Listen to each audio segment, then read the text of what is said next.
I realize I've been forgetting something during the weather phase. You also check for the truce. Now this is the first rainy season turn.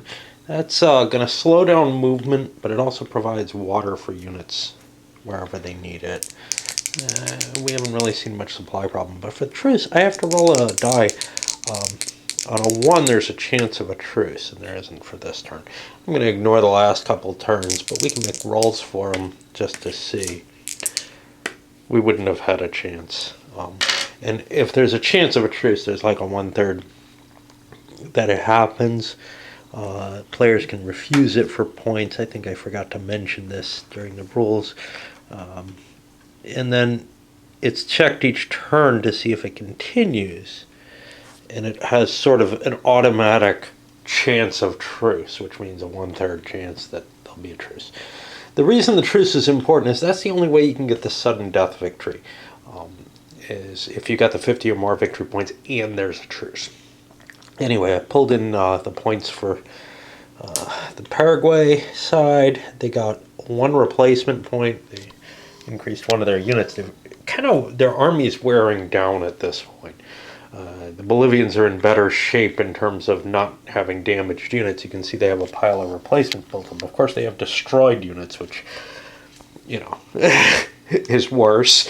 I'm still getting 3 reinforcements, not getting much good there, and only got a few supply points. But I haven't been burning through supply terribly heavily. I'm going to try to focus on knocking these guys out. If I can get them surrounded, they're not going to be able to get out of there. Nobody's going to be able to really help them. Not that anyone can really help them anyway. Now, the attack was completed successfully, but at a high cost, not just in losses of units, but in supply points.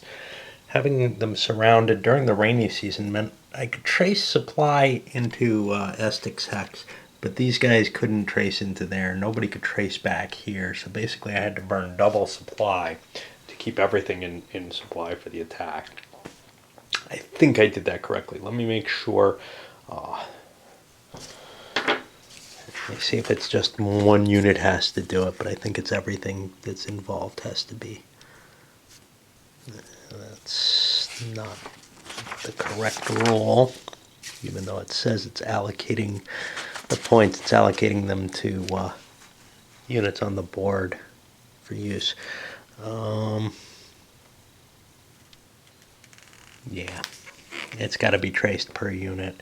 So I had to use twice the supply I would have had to normally to take that hex. I could have very easily traced it all back to here under normal weather conditions. You're also seeing I had to make an attrition roll here. Now, I have water, but that doesn't help except for Cav. Cav likes, not water, but Cav likes being in supply. That gives them a bonus. But I couldn't trace supply from here. This is was not able to be cast from back here because of the roadway here. And over here, 2, 4, 6, 8. Because we're paying on roads 2 points per during the rainy season. Nasty, nasty stuff. This explains a strategy that was, or a tactical trick that was explained in the DLM section, which was, hey, during rainy season, you may want to just pull your general headquarters back, let your units roll for supply. They've all got water.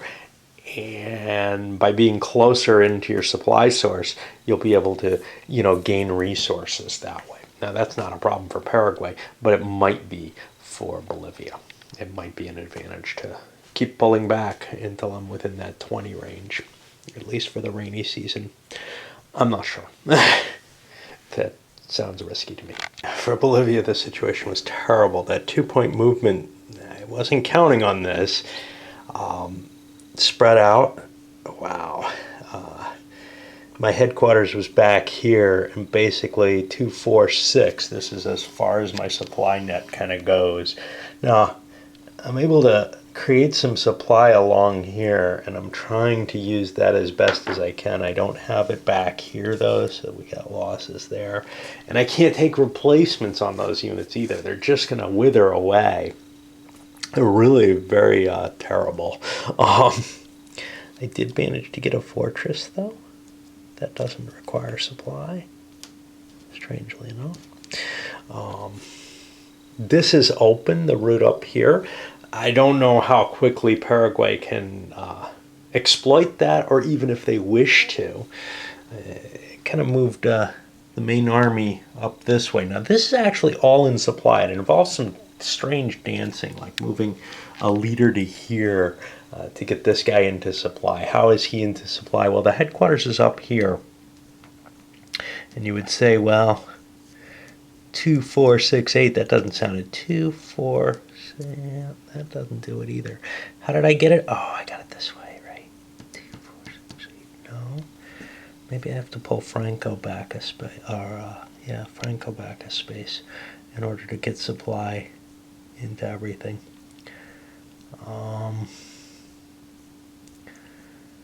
Oh no, I know how. I'm driving the route up through La Poy, so it's in supply, and then I've got traces here, 2, 4, 6, 8, no, 2, 4, 6, 2, 4, 6, 7, 8, or 7, 3, 4, 5, 6, 7. Okay, anyway, the way it turns out is everything's actually in supply for Paraguay as we enter the new year. But man, you really have to do some goofy looking stuff for that to work out. Paraguay is able to keep everything in supply by those machinations I talked about last night. And now they've pushed to here. They're not quite out to this little town here, Canada La Paz. I've moved my headquarters up here. That allows me to build more depots along the route, which allows me to now extend, a little force here. That's what I'm going to have to do, is keep pushing the headquarters further and further out, because the supply line extends behind the headquarters a lot more easily than it does in front of the headquarters because of the little depot rolls. Bolivia's got problems. I haven't, they did a reaction move, pulling the general headquarters more this way to try to get some of these units into supply. But they're basically all out of supply again.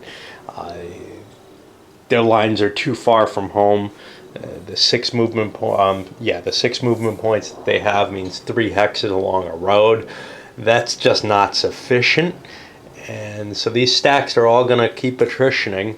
On the bright side, though, Paraguay is not able to move very quickly.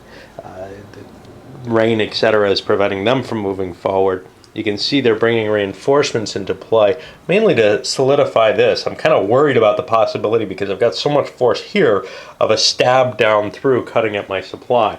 Not during the rainy season. Bolivia's got tons of problems there, but as things kind of clear up. This is the last turn that Paraguay got 3 units for reinforcements. From now on, they're down to 2 units over here. So, and Bolivia's at 3 units for the rest of the game. I'm revoking that decision with the headquarters, which means I have to check supply for 1 more unit, the artillery unit. That's the only thing that was helping out there. The reason is, this I chose because it's at 20 hexes, so I get to roll on the good table here. I think it's at 20.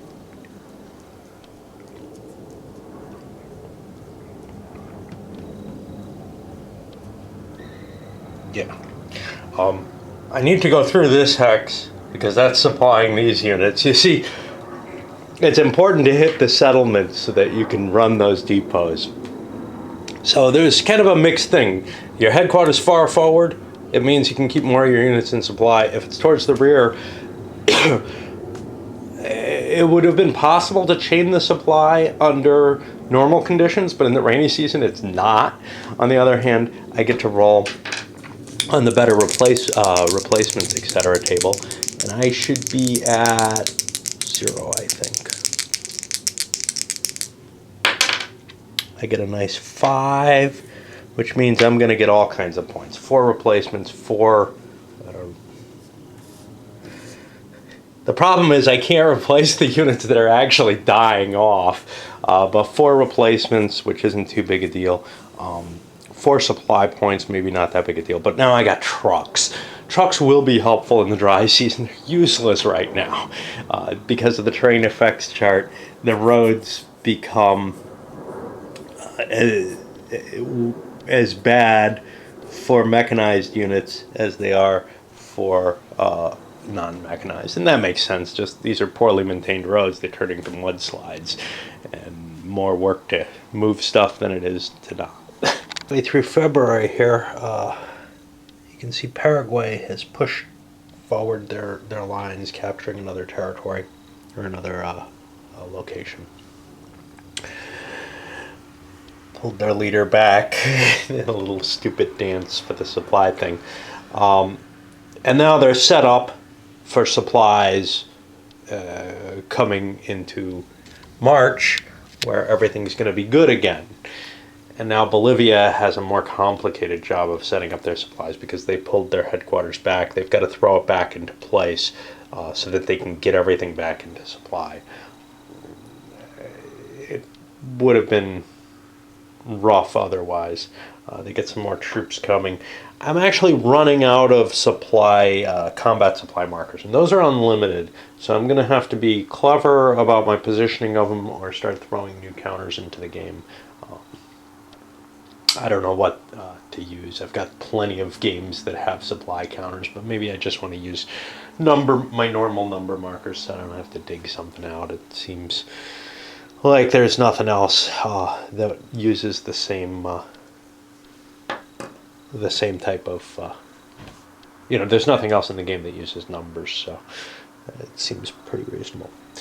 By weather, things got interesting real fast. Paraguay pushing up as far north, that was pretty much expected. An attack here. They also launched an attack on Arca here, and reaction moves are able to defend it, but they might be able to launch counterattacks that can break up that attack and make it a lot worse. I've got a fortress I'm building down here. It doesn't actually happen yet, but I want to get it out of the way while it does. I'll come back and let you know what happens after the rounds of combat. Okay, well, here things went fine. I routed the enemy unit. It went fleeing back. It had nowhere to go, basically, just ran down the road. But over here, the initial attack was okay, an equal exchange, 25% each way. But then the counterattacks by the Bolivians, wow, they really caused a lot of damage to this force. Caused a leader, shit, I can't touch the counters in this game. A leader displacement, which was a decent amount of victory points off of the Paraguayans, who were doing quite well, getting close to that 50-point bonus, in which case, hey, if a truce happens while that is underway, while I have that kind of victory point lead, then I just win, but no, that wasn't to be. A huge amount of points. The leader was a 2-pointer. Franco was the guy who got displaced.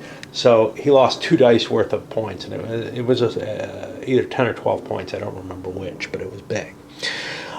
Worse, perhaps, is that opens up the way back to Bocaron and into the internals here. And we're going to see the Bolivians be able to make a push here and just disrupt the entire Paraguayan attack there. Of course, I used all my air power because I used air power for defense in this hex and then for both the attacks that I performed. So, be that how it may, we may see a counterattack by Paraguay. The sequence of play is hard to get a grasp on because it is so different from the usual. I think Paraguay is going to do something they should have done long, long ago. They're going to replace a leader. What I do for this, I'm not going to replace my overall commander. I like him, but I want to replace a subordinate. And to do this, it can't be someone whose rating is greater than the army commander's. I roll a die and I can spend victory points for it, but all I have to get is greater than the political rating of the commander I'm replacing. Well, there are a couple of these. I don't know how much value they are to replace, but I've got one leader here who will be useful. And certainly, you know, I should have been doing this with Bolivia even more so, because I'd like to get people like, well, I've only got one good leader here, Bilboa, and I may get crappier leaders instead. So that was kind of an iffy question whether or not to use him. But I think what I'm going to do is I'm just going to replace this, and we'll see what comes up. It's going to be a random leader that replaces him, because the die roll is going to automatically be greater than a 0. Of course, I may just get another 1, 2, 3, 4, 5. I rolled a 6. That's not going to help. All right, so I got the leader I wanted over here, and then this goes into the replaced leaders box. He won't be available until I cycle through the rest of the leaders. But yeah, that gives me a slight advantage, a militarily competent guy up here, which is something I don't have over most of the map. And other than that, we're moving over to the Bolivian turn. This is kind of a painful turn. I had gotten so used to kind of doing nothing. Okay, because of the chain of leaders I've got running here, and the better supply situation, 1, 2, 3, 4, 5, and then back down to here, I got everything in supply. This guy required me to throw a depot back here and turn a truck into a supply element, I think. Yeah, because I get the extra movement with the truck. Unfortunately, I don't have trucks with my GHQ. That was kind of a mistake. I don't know why I've got them kind of all parked here. I guess they were moving supplies around or something. But it all works out okay, which means I will be able to launch an attack into the heart of Paraguay here. And that may be a real problem in the game for Paraguay in this game. Bolivian assault is massive, cutting into major areas here. The points they got from those cities, as well as from the supply that they captured. There was a big supply dump that was just left out in the open, has put them back in the running here.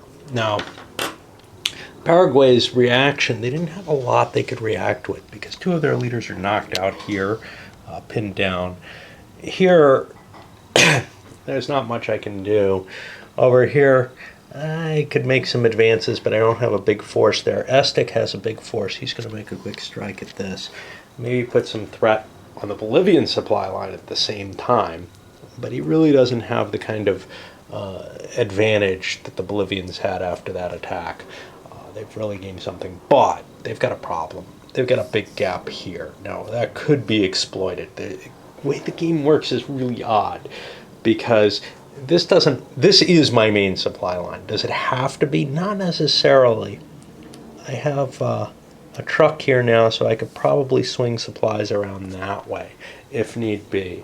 So it probably won't cut it, and it's going to be very, very hard for Paraguay to maintain supply if they launch an attack in this direction.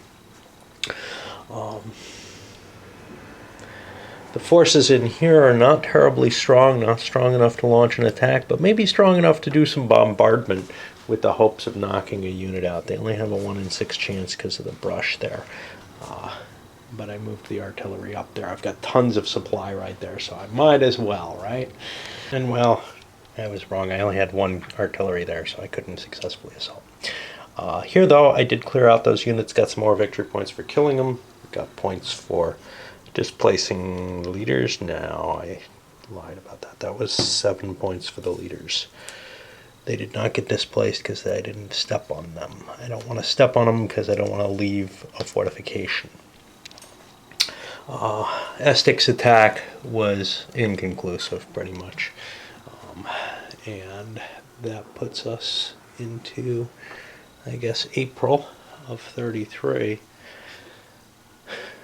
And we'll see what happens. I want to bring up that's going to be an annoyance, I can tell, is let's say the Paraguayans begin to fall back from here, abandoning some of this territory. I got to mark what territories they captured, what towns they captured, and I don't have any counters in the game itself. I'll, of course, throw into my random, for whatever reason, my old game of Alexander counters, because it's in this stupid box. is sort of the default, and it's not the best counters I could use. I wish I had. I wish I put other counters into a tray or something, just as my default number counters or something. In this case, I'll use my routed counters or something like that to cover it. But there's not enough material to keep track of that information very easily on the board. Paraguay launches its response, and it's not challenging Bolivia right up here, but instead an attack along here, pulling the forces from this area that was kind of partially cut off. And then bringing Estic, he swung down and took up a big command here to smack into Bilbao's command. Now his big +2 bonus, that doesn't help at all on defense. And I moved Garay down from this area over to here. Because of the movement of the leaders, I'm finding that I needed to abandon Syracuse here and get my units one space further back. I feel pretty safe. There's no enemy leaders back here. Now granted, leaders can move pretty quickly, but still, they're not infinitely fast. And for the Bolivians, I'm having a hard time figuring any kind of reaction I want to do. Here I'm locked in. In these areas, I'd be abandoning towns, and that's going to cost me more than letting them be attacked, although I may have to if this is successfully cut. But I don't have the kind of points available, I don't think, to launch a counterattack of any significance, unless maybe I pull everything back. Everything can't get down to Franco. These guys, for example, the artillery only has 2 movement points, the infantry only has 2. That could get me to here or here, but no closer. These guys have only 2 movement points, they could get to here, so I can't really interfere in any sense. So that leaves me with one thing, my headquarters, my main headquarters, Peña, and he doesn't have a lot of movement either, just a couple hexes. I can stretch that out a little bit because I have trucks, which have 8 movement points. I spend, which in half is 4. I spend half of that, 2 of them, to load up the trucks. 3, 4, I could get to here. I don't think that particularly helps me. I like having my supply line further forward, but I am worried about what's going on over here, so I don't want to just keep pushing further and further down. Now, I may actually want to, though, because I'm a little worried about his supply status. If he gets driven back, I'm going to have trouble tracing that way. So let's see what I have here. I have those trucks are going to be able to get me 1, 2, 3, 4, 5, 6, only to there. So I may need to move these forward, but I think I'm at my 20 hexes right now. 1, 2, 3, 4. Well, we gotta get through the road. We gotta use the roads because of the villages that we would need to hit. 1, 2, 3, 4.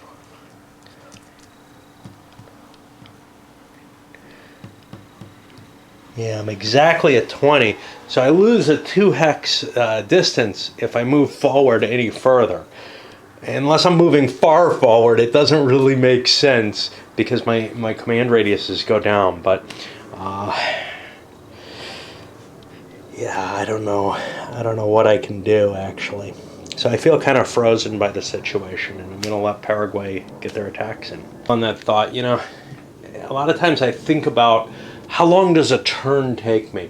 And, looking at something like Last Chance for a Victory, which some people see as just this tremendously monstrous game, and it's huge, there's no question. But the amount of time that a turn took was a big deal in that. The fact that usually a turn took maybe 20 minutes on average. Sometimes they took an hour or whatever. But here, I'm agonizing over this turn for 20 minutes. I really am. Because like the Desert Fox, which was a similar game in some ways, in terms of maintaining a supply net and all that kind of trouble. there's a lot to keep juggling in your mind in this one. And it's really, really a tough problem to figure out, okay, what do I want to do and how do I want to do it? I guess you could just kind of say shits and giggles, I'll do it this way. And like in Desert Fox, you'll end up in hellish situations that way. You don't end up in a hellish situation in something like Last Chance for Victory by, saying, all right, let's just charge here, It takes care of itself. And I rather like that. I don't like having to do a lot of figuring. And this game makes you do a lot of figuring. Just counting, trying to balance things out and remembering numbers. And that's just rough. In effect, I blew a hole here. Over here, this has been kind of painfully inconclusive. 25% losses each way. And that's bad because, for Paraguay, because they had a lot of forces here. They took that twice, using up a couple of air markers. Here I chose not to attack. Bolivia had no counterattacks. There's just, their odds were just not good enough anywhere to justify trying to make some kind of attritional attack at this point. On the Bolivian side of the turn, what did they do? Largely, they attempted to pull out of here. You can see I marked these to indicate those are victory point cities that'll fall to Paraguay if they get the points. Or they'll get the points if they move through them. That didn't work terribly well because I couldn't protect this space here. There was such extreme attrition losses that Bilbao had to pull out personally back here. He had no troops left, which meant Estig took Truce, which is important as a it's got a fortress in it now, which is going to be tough to dig them out of. But there was nothing I could do about it. Pulling out of here let me get back to here. I moved the headquarters up to here, which is great, except for Moreno is open. And if I can cut kind of the line through Moreno, Munoz, I don't know if I can make it that far. Yeah, certainly. I'll be cutting this whole force off in a little pocket. And if I do it right, I can actually isolate them and cause them even more of a chance of taking attrition. I don't understand the Cav attrition rules, because if they're in supply, they get a +1 on the die roll, which means they don't have to roll. I'm trying to figure out if there's some effect to all of that. The only real effect that I can think of is if they are out of supply, if they don't have water, if they're not in a location with water, they do have a possibility of suffering. And so you can't really use them out in the wilds. You have to keep them associated with locations that have a water source to them. Anyway, not only was this move made, but there was an attack made here, which you can see actually made at Saavedra, and the Paraguayans were repulsed, but there's no troops left. So they actually got victory points for it, but their capability to attack has been decreased significantly by that. Still, it looks to me like this little area is going to be pocketed. I'm probably going to step on this guy and get some victory points for that. Overall, it looks like the excursion that looked so threatening was not really that bad at all. And the reason why, because you can trace those supply lines from anywhere back here. You'd have to cut the entire country along the line to cut those units off. You can't just dominate an area. There was no easy way to cut the lines. It looked like a violent and audacious plan. It ended up being a kind of pathetic one, actually. Turn for Paraguay. You can see they formed kind of a front line across here. Now there's a big gap still here, and I'm okay with that. Trying to trudge through this, as I've said, is pretty damn difficult. To try to cut a line of supply, it just doesn't seem worthwhile. Although a light unit, could come, what are these? 2 points each during the good weather, 2, 4, 6, 8, to here, but it's not going to be able to cut the road from there. coming from here, 2, 4, 6, 8. This would be potentially dangerous, but there isn't anything fast enough there. For reaction moves, Peña's pulled the army headquarters back as all this has fallen. These guys have ended up encircled. Oh, I have some supply units. I got to figure out where they are supposed to go. In such a way that, you know, there's really not much they can do. They might try to shoot their way out here, but Paraguay sees no reason to attack those units. Let them fall. Let me step on them and take them out. Right now, point-wise, I'm at 106, and there's only 40 victory points over here on the Bolivian side, which means if a truce just happens to come along, we've got a victory. But a truce may not happen. Well, first of all, I may forget to roll, which I think I've done several turns, although sometimes I catch up with them. But also, you know, it's not that terribly likely. But if Paraguay's lead starts getting greater, they might go for their conscription option. That's 5 big victory points. They don't really need to do it. They've got a good deal of forces right now. Bolivia can definitely do it. They've got, you know, not a lot left in the cup, but they got a whole pile of dead that they can bring back into play.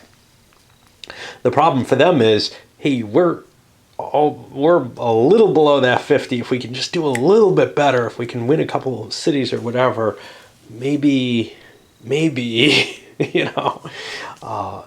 But the better answer might be to try to flood forces into the field and turn the war around at this point. Victory points for now being damned. And with so many leaders allocated over here, Paraguay is not really able to respond to Bolivia's actions, which have largely been a withdrawal to a line here.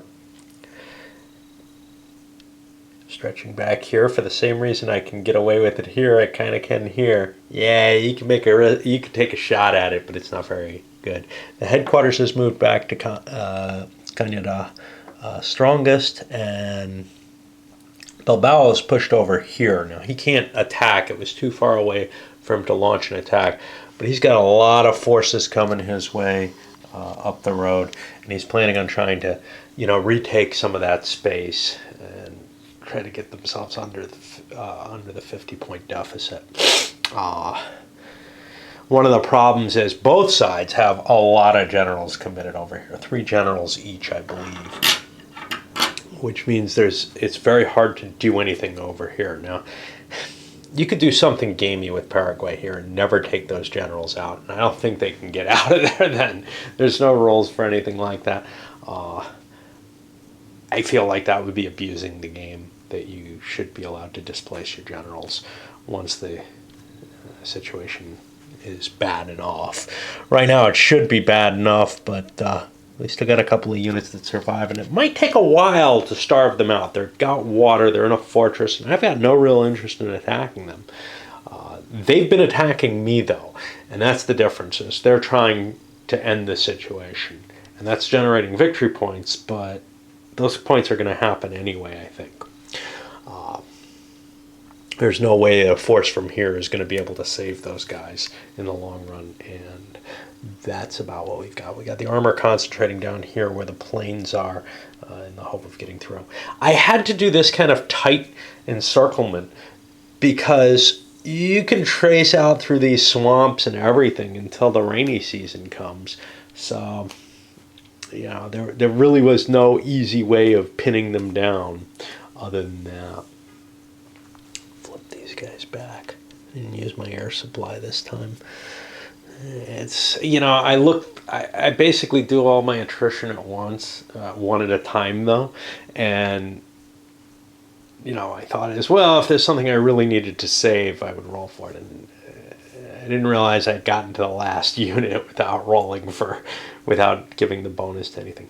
I did do the call up, got all the Bolivians in here now.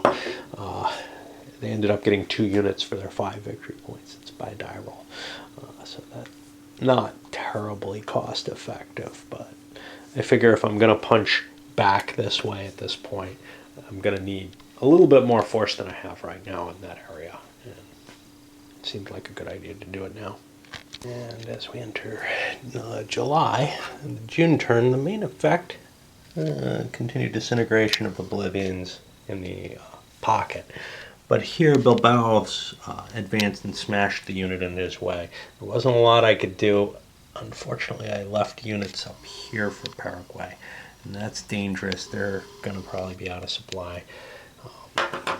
One of them is a Cav without water, so he's got some serious problems. We'll try to trickle our way back through, but it's going to be a hard route to get back with the zones in the road there. Speaking of it being July, thinking summer now, this is southern hemisphere, so this is the middle of winter at this point. The bad months are the rainy season. That's when it's going to be the hottest.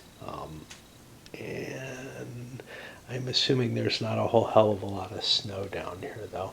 With the Andes nearby, I can't really be sure, but I don't remember. I don't think this is a particularly chilly climate. Obviously, in Brazil and whatnot with the jungles, you're never going to see snow there. But here I'm not so sure, but I don't think there's a lot. Somebody might be able to chime in about that. After the sort of frontier region for Paraguay kind of collapsing, Bilbao launched a quick attack on the remaining unit that was trying to withdraw from the area. These charge markers are to indicate those are victory points ready to go to Bolivia when retaken. The rest of the line's pretty tough. At some point or another, I gotta fortify these guys. At some point or another, Bolivia's got to launch an attack to try to crack the line. But right now, I have, I think, numerical superiority where I can take Cañada La Paz. Elsewhere, it's tougher. There's a lot of troops here. I've moved Estacara over. What's his name? Estagaribia. Over to his headquarters so that I get more replacement points primarily. I have a lot of injured Paraguayan units that need to be recovered. And at this point, with the points the way they are, I'm at 131 facing 22. I feel like all I have to do is hold on to my gains as much as possible. At any point, this could end up being my victory. Of course, that's a 1 out of 18 chance, but still, that's, the best I can hope, sort of the best situation I can hope for is the truce. If I don't get the truce, then I've got a problem in that I do actually have to hold on. I have to prevent all that territory from collapsing back into Bolivian hands. And the Bolivians have a lot of advantages numerically. They can afford to start an attrition war as long as the lines aren't just collapsing the way they were. Bolivian attacks were very successful. They blasted the northern route completely out of the way, and over here they moved some artillery into place, fired into the hex that the army was sitting in, and goaded it into attacking them, at which case it also lost. That was a 2-to-1 attack, which isn't a bad attack necessarily, but that puts our points now at 46 to the 130. So, we're gaining some ground there. I gotta mark this because that is Paraguayan points waiting for Bolivia, essentially, to retake that. No movement down here. I'm just looking at this stuff and it's too hard. The artillery is sort of my bonus. I can move that artillery up. There's tons of supply for both of us and just start pounding on Paraguay's forces. Of course, Paraguay has artillery too, which they're moving up to the line now, up here as well, in order to get it into into the fray and try to cause attrition on the other side as well. As we enter, what is it, the August turn, again without Paraguay winning the game automatically, I'm in an interesting position. I took my replacements up here. This is in supply. I could swing my good commander into play. I have 2-to-1 odds on this. Should I do it? No.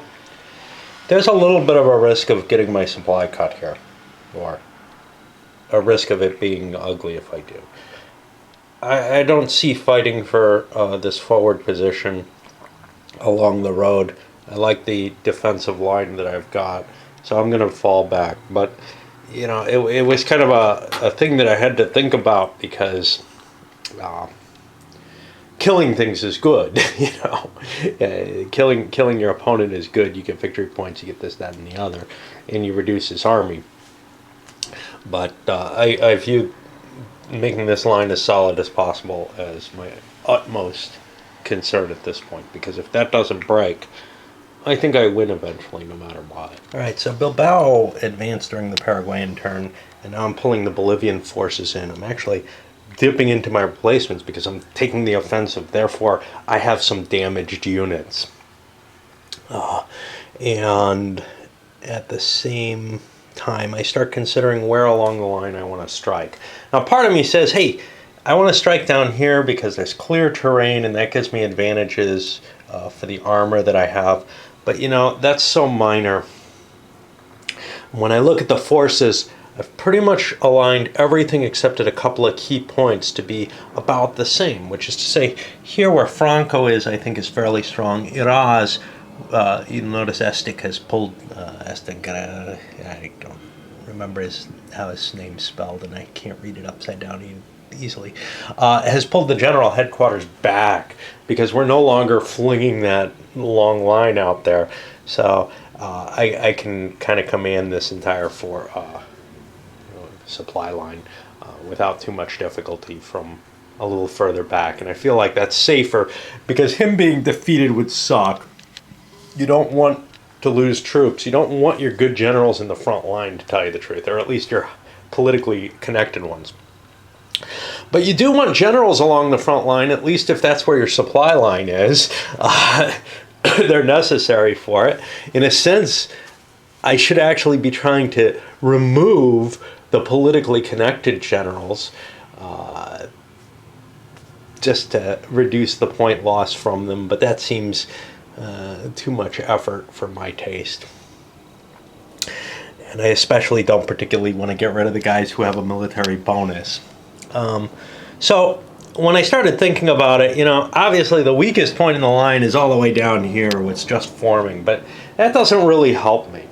Now, I think I'm going to make my attack here just because that's the moment of opportunity, and I don't have a lot of time until the weather gets bad, and I'm really not going to be able to do this kind of assault or this kind of over the line offensive any longer because the supplies just won't be there. I actually have the opportunity right now to launch offensives in both sectors of the map without too much trouble. The problem, of course, is I don't think I have much chance of success. I don't know how much chance of success I have anyway, though. Everything's getting dug in pretty deep. One nice thing here, this isn't even entrenched, so this is actually a weak spot in the line right now. I haven't gotten an engineer down there. And this is up to ×3, a lot of this is. So the problem with hitting here is, one, it leaves this in my rear, and two, the road kind of goes the wrong way. Here the roads are all nice little parallel things that I could follow and pursue nicely. But on the other hand, I can see advantages to the topography here, so I'm going to work with that, mainly because I am prepared for that fight. All right. Okay, so the Bolivarians have started their assault, and I'm launching here now. Bilbao's stack is over here because it's got a lot of supplies in it and everything. It's just too much to have on the board at once. I also positioned Peñar down here. I can do that because I've got enough supply to get down to him, and he can resupply these guys. I don't know if he has a truck there. He probably should, but just in case things get kind of hairy and I have to take some alternate route. But I'm using a lot of my trucks to ship artillery up into this sector to start a real full-out siege on something. I'm not sure what. What I'd like to do is break this line, but I think I have to get this out of the way, in which case I'm really going to need the artillery fire to help me with that. But now comes the Paraguayan reaction. Now, obviously, I can't move out of, these areas, but Estic could throw reinforcements if he has any. I don't think he does. Yeah, he's just sitting on a big supply dump and trucks and such not. However, Franco is in a position where he could launch a counterattack against Peñar's troops, which, are really just kind of probing the position. I know what's there. I'm not sure I really want to attack it. Once I see what happens here, I may wish to. But Franco is like, well, that's actually the weakest position in their line at this point, although this isn't terribly strong either, so I might want to try to cut their line that way. I'll take a look and see what happens there. But this is kind of where the game gets interesting, is this the fact that there's a reaction movement built into it, and the 3 combat phases, just like they're different combat phases, but than the other Paraguayan War game I had. But I find these kind of systems kind of interesting. This is an attempt to model the more mobile warfare, or maybe not so much the more mobile warfare as you have multiple rounds of combat, as it were. One person gets to fire a round, the other person has the option, and then back to the first person again. That allows for some more decision making than is usual. Kind of reminds me of things like La Grande Guerre, where you have rounds of combat that you get the choices, or Empires in Arms as well. Bombardment, of course, had limited effect, but that first attack was a 5-to-1 attack, and the 5-to-1 table is very nice. And blew in there, got myself a few victory points, and now that's kind of destabilizing the entire Paraguayan line, just because there were a couple of weak spots over here in an area that I didn't think could easily be attacked. But it can, because Bilbao is providing supply into here. And now we can either turn the corner and pull lots more forces. So Bilbao could leave his troops behind, move to this hex, and move these in there on the next turn. And we could get tremendous force up against this location. Alternatively, we could pull out and try to crack this location here. The problem that I have, though, is Paraguay is counterattacking over here at La China. These trucks are there. I don't remember if they both were. And that could be a serious weakness in the Bolivian line. Let's see how that works out. And as we finish up that turn, the secondary attacks were pretty minor. Some bombardments. Franco made his attack. That was inconclusive. Peñar decided to make an attack here for the secondary round. Basically, if I could crack this turn, that would be really cool. Unfortunately, it was a 1-to-1 attack. Now, I had some advantages, air support, a leader against that, whatever. The artillery didn't hurt me anymore, so I went in, but it did not go well. I actually got a rout, which in some ways is better because that pushes me closer to my supply line. If this cracks during the Paraguayan turn, I could be in trouble, or I could have been in trouble stranded out here. In the sense that I have to make, attrition rolls, which aren't that bad. They really aren't. But I would have been without water, which would suck. You'll notice I'm being careful with my cav. I'm putting them up here in water spaces behind the lines, etc. Although cav is so powerful, like the big 8-point units and stuff are cav units. So I do throw them into attacks and take a chance on an attrition. Their attrition chance is not good because I have the water penalty. So yeah, they're in supply. They get 1 for that, but they also get the water penalty. So they're not guaranteed to survive there. They have like a 1/3 chance of taking damage. I tend to take my damage on my cav actually because I feel like throwing them back behind the lines to recover is kind of cooler than throwing other units back. The problem with that, of course, is they could end up dead, costing victory points, and ending up, having to recycle at a slower rate. Replacements are very easy for Bolivian. Overall, I say the Bolivians succeeded this turn. Of course, they're in a race against time. Every turn, there's a chance it's game over. There's a very much of a push your luck type situation in this. And if you're playing this kind of situation where, oh, look, Bolivia has to get themselves up to, I don't know, I'm at 130 here, so that's 80 victory points now. I'm at 50 here, so I need about 30 more victory points before I'm safe, much less, being in the lead, etc. I got some bad situations against me. Paraguay is doing pretty well right now still.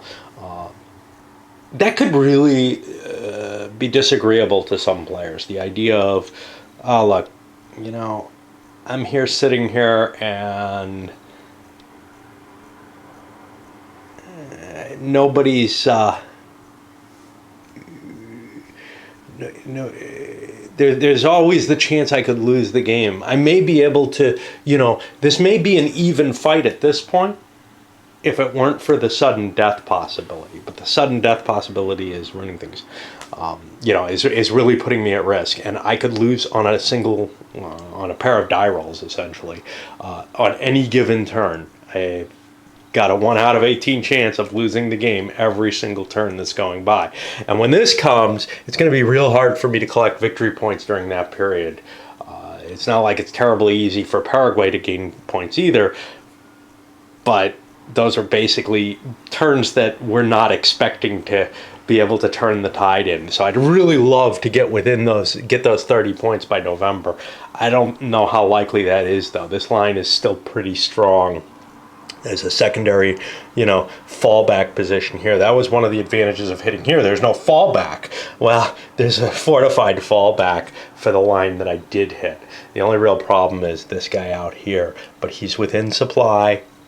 There's no real problem there until, actually, even if 1, 2, 3, 4, 5, 6, I think he's in trouble if when the rain comes. 2, 4, 5, 6, 7, 8, 9, 10. Yeah, that's out of range. There's really no way to extend that except by shoving a leader and a unit in the line there. Actually, just a unit in here. 3, 6. No, that won't do it. I need to get another leader in there, and there aren't a lot of leaders. I mean, I could probably pull somebody like this out because Franco. Oh no, the roads aren't useful during the rain. Shit. Ugh. And here in September, the Bolivian advance continues through this key location. Now, the problem is these two locations.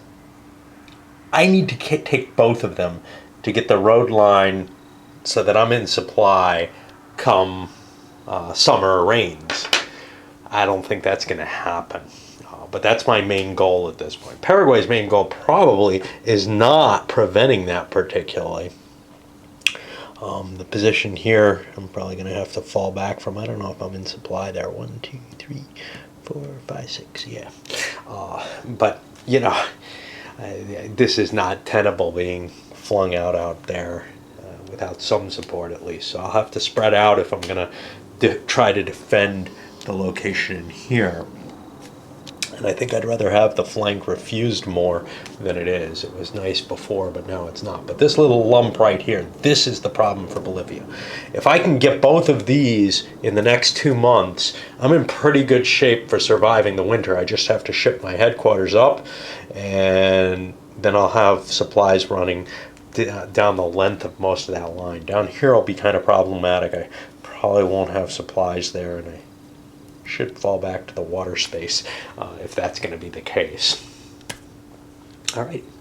Paraguay being on the defensive, not much happens on their turn. Granted, Bolivia could launch attacks. They're close enough that they could, but none really did much There wasn't really much opportunity for it, except in this direction, which I judge not to be a good idea to start moving in that direction. That would make it harder to do what I'm doing, which is I've got this stack surrounded here. Now, Estig is moved up to challenge this unit, or this stack, and try to break out through that encirclement there.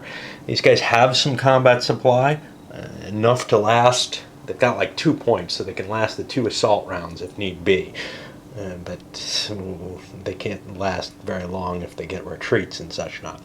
Over here I pushed some more troops over under Franco with the intention of maybe trying to push this somewhat weaker force back, given that they're right up against my fortification.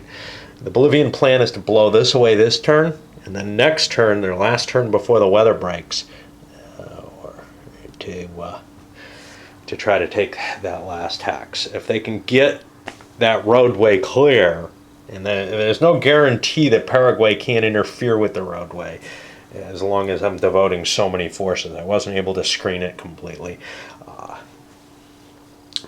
If they can get that clear, I think they're in pretty good shape. If they can't, it's going to be a really ugly summer for them.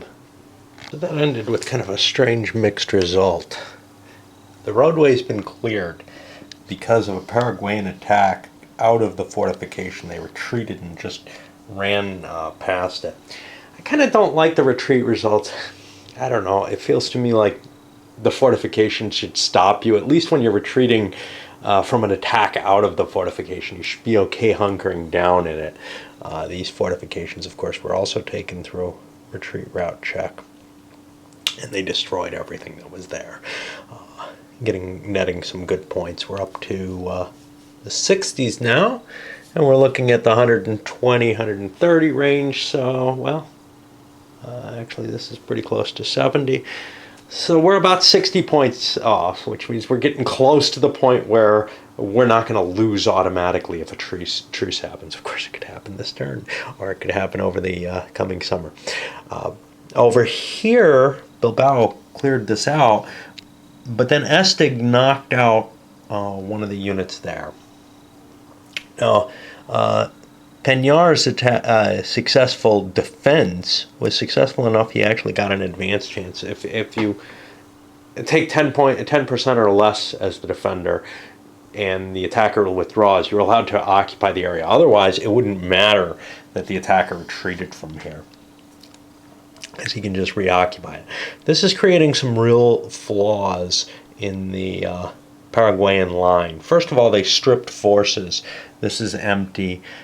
These have been stripped a little bit, or one of them has, in order to provide the counterattacks that they did. So they're going to have to spread back out, but they also have to fill this gap, I think. They don't have to fill it too hard. With the winter, or with the summer coming up, they're not going to have to worry too much about Bolivia trying to strike through there. Those units will just melt. They won't be able to keep a supply line through there, and they won't. But they can kind of gain some effectiveness next turn, at least, in encircling and attacking here if I don't put something there. And if I do put something there, it may be a defect in the line that can be blasted away just for attritional purposes. So that's going to be a tough choice for them. And we push into a rainy December. Assaults over here. I think we blew this away during the Paraguayan turn, the lone unit that was defending here, and we actually managed huge artillery bombardment, wasted pretty much the entirety of Bolivia's supply. They're out now.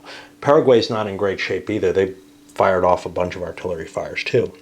But it got us Corrales, and that's pretty key if, this is the roadway. This is what we have to capture, space by space. But the next defense is down here at Toledo, and Paraguayan forces are really beginning to wear out. I honestly don't see, against the kind of buildup I had, that Paraguay had any chance. But now, Bolivia's out. And they're going to suffer the rainy season out here in the Chaco. Granted, they're kind of densely packed in a way that is very advantageous for them in terms of surviving it. The forces over here, this is where Paraguay might be able to maybe launch an attack or something if these guys start, they're out of supply. This doesn't matter. That's just combat supply. That's ammo. They can't eat that. Anyway, let's finish up the year on this video at least. As we roll into 34, things look really, really bad for Paraguay, really. I thought the Bolivians would maybe have more trouble because maybe not being able to keep up their offensive. But the problem is the Paraguayan forces divided into two groups. And I threw my headquarters back here, which means I can't supply any of the forward stuff. It was too far away, 2468, 2468. Actually, I think I did get in supply. Oops. My mistake. I forgot I can trace through the plains. But I don't think they took too many losses there. Over here, though, this was painful. And what ended up happening was Bilbao was still able to continue. He swung over to this side, just him, taking command of these forces and pushing forward. Not during the reaction phase, but during his regular movement phase. And he's just subverting the entire Paraguayan line back here, which means I kind of have to abandon the towns that I have here to defend a line a little closer and maybe be able to make a line of troops, of leaders in supply. I can't supply without the crossroads. For the same reasons the Bolivians needed the crossroads, Paraguay needs them too, and they've got to fall back. Once they fall back, that probably means Bolivia can't really pursue the attack the same way that they could otherwise. That's my hope, at least. But that's a lot of points I'm giving up right there. Right now we're at 88 for Bolivia, out of 125 for Paraguay. That means we're no longer in the land of it could end at any point.